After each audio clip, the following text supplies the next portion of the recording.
Nako, walang pera, walang kuryente. Pero may pangarap at kaunting, sige na nga, maraming kabaliwan. Yes! Yes! Ano? Look! Dream house natin, oh.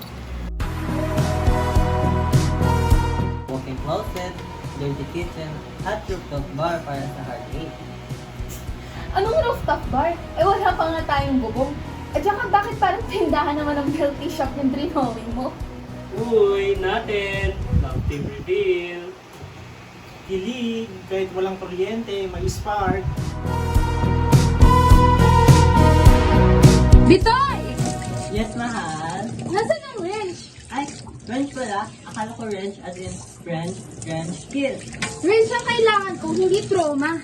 Ako nang bahala ng plumbing ng puso mo. Tumigil ka nga, kundi i-plunger kita. Kapag natapos ng bahay, gusto ko tayo lang titira. Ang gusto ko peace, hindi eksena. Eh, paano kung peace, love, and me?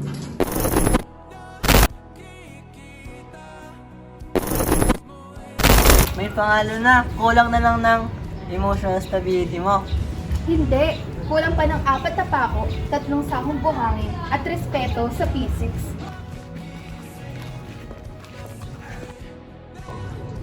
Masolid po yung feelings mo kasi sa foundation ng bahay mo. Alam mo, Bitoy, parang ang hollow block. Matigas, mabigat, pero kailangan. At kahit hindi tayo magkatuluyan, para naman tayong bahay. At kahit gumuho tong bahay na to, okay lang. Basta ikaw ang kasama ko sa ilalim ng derby. Ang mahalaga, may pader kayo at may bubong at huwag niyo kalimutan sa dedikasyon.